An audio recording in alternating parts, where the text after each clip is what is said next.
My youngest son recently visited Japan. While there, he toured the Toyota Automobile Museum in Nagakute. To his surprise, he came across one of America's earliest automobiles, a first-year Cadillac Model A, purchased in the United States in the late 1980s, specifically for the museum's collection. But the real surprise was something else. That 1902 Cadillac was a right-hand drive car. "Wait a minute," my son messaged me on WhatsApp that same day. "Wasn't traffic in America already right-side traffic by the early 1900s? It certainly was. Pennsylvania had passed the first law requiring traffic to keep to the right in 1792. New York followed in 1804, and New Jersey in 1813. And yet the first Cadillacs were right-hand drive. So were the first Packards. So were the first Buicks. In fact, until 1908, virtually every American automobile, including the earliest Fords, placed the driver on the right. Nor was America unique. Cars were right-hand drive in right-driving countries, such as France, Germany, and Russia.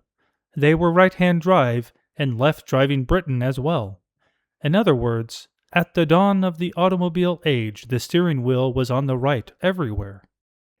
To answer that question, we need to go back to the very beginning. The earliest automobiles usually placed the steering mechanism in the center. It might take the form of a small ship's wheel, a hand wheel, or some other experimental device. What determined where the driver sat was often not the steering system at all. It was the brake. Early cars had hand-operated brakes only. On Carl Benz's first gasoline-powered automobile, the brake lever was mounted on the left. On Gottlieb Daimler's car, the second major gasoline automobile in history, it was mounted on the right. Daimler considered braking more important than steering, and believed it should be controlled with the driver's stronger right hand. In 1892, one of Britain's first gasoline-powered automobiles was built by the brothers Charles and Walter Santler. Like Daimler's vehicles, it combined central steering with a brake lever on the right. Naturally, that arrangement placed the driver on the right as well. In Britain, however, sitting on the right side was already an established tradition, whether one was driving a steam carriage or a horse-drawn vehicle. You may remember the famous line from the BBC Sherlock Holmes episode broadcast on June 5, 1984. "There is no vehicle, save a dog cart, which throws up mud in that particular way, and then only when you sit on the left-hand side of the driver." Incidentally, modern viewers sometimes assume a dog cart was literally a cart pulled by dogs. Not quite. Originally, the 18th century, a dog cart was a two-wheeled hunting carriage used by gentlemen, who transported their pointers in a compartment beneath the seats.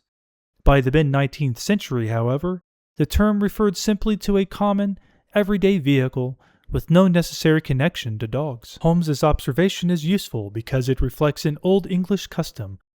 Passengers sat to the driver's left. Official recognition of that custom dates back to 1639, when the charter of London's newly formed Corporation of Hackney Coachmen required passengers in two-wheeled vehicles to sit on the left side. The reasoning was simple. Mud thrown up by oncoming traffic would strike the driver's side rather than the passengers. That charter tells us something important. Left-hand traffic existed in England at least as early as the first half of the 17th century. If the Germans invented the automobile, the French were the first to manufacture it in significant numbers. The pioneers were René Panhard and Émile Levasseur. Panhard's automobiles did not use Daimler's multi-handed steering wheel or Benz's flywheel-style handwheel. Instead, they used a tiller. Yet the tiller remained centrally mounted, while the brake lever occupied the right side, just as it did in Daimler's designs. On July 22, 1894, the world's first automobile race, or, given the roads of the day, perhaps more accurately an endurance rally, began between Paris and Rouen. There, spectators witnessed something entirely new. A car controlled not by a tiller, a ship-style wheel, or an artillery-style handwheel, but by that we would immediately recognize as the modern steering wheel. and that steering wheel was mounted on the right. Why? Because the steering wheel was designed to be operated with both hands. Mounting it in the center was awkward and impractical. The car itself was an ordinary production Panhard Levasseur. But its driver, Alfred Vacheron, had modified it himself. Then, in 1894, few people paid attention to the innovation.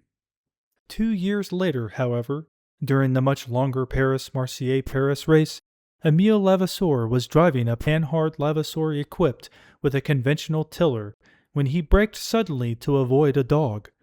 The force of the stop threw his chest into the steering apparatus. Many contemporaries believed these injuries contributed to his death 8 months later. After Levasseur's death, Arthur Krebs became chief designer at Panhard Levasseur. Krebs was already a celebrated inventor, known for helping design both the world's first practical dirigible and one of the first submarines accepted into service by the French Navy.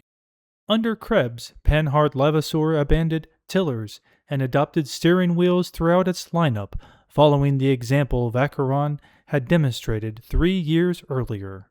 Thus, the first production right-hand drive automobile equipped with modern steering wheels emerged in France, a country where traffic had flowed on the right ever since the French Revolution.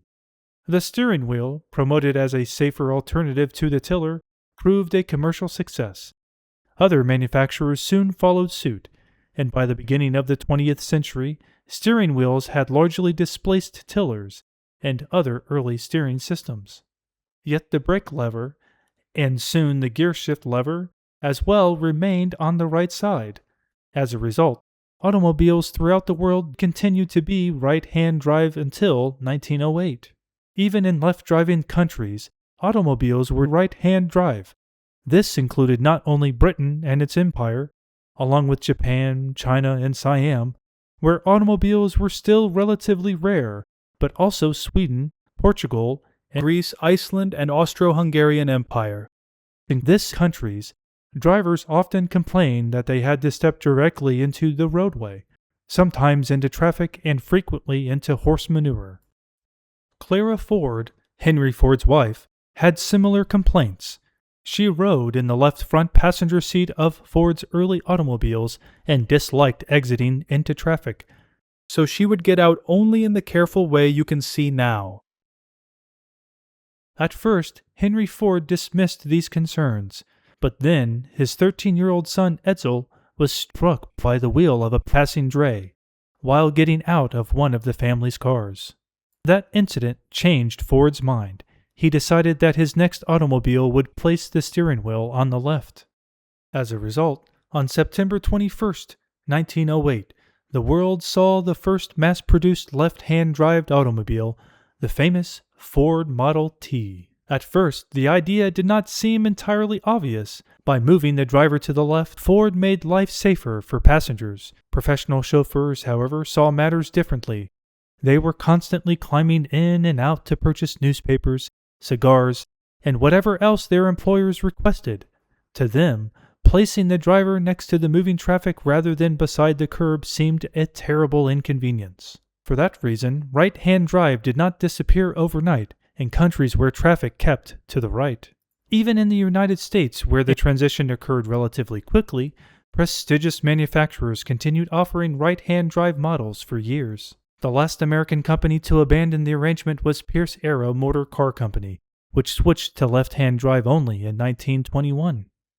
In Europe, left-hand drive was initially regarded as a distinctively American eccentricity. That same year, Europe saw its first left-hand drive production car, the Audi K1450, a vehicle that today would be classified roughly as an upper mid-size automobile. Even then, the change was gradual. Mercedes, Opel, and Hanomag continued building right-hand drive cars in Germany until 1929. In the Soviet Union, most domestically produced automobile remained right-hand drive until 1932. The transition occurred only after Henry Ford's company helped establish an automobile factory in Gorky, where workers produced the Ford Model A, the Model AA, and even the Ford Model 40, nicknamed the Black Raven by the Russians. Perhaps the most remarkable example of right-hand drive cars surviving in a right-driving country was France. There, several prestigious manufacturers continued building right-hand drive automobiles even after the Second World War. The last French right-hand drive model remained in production until 1954.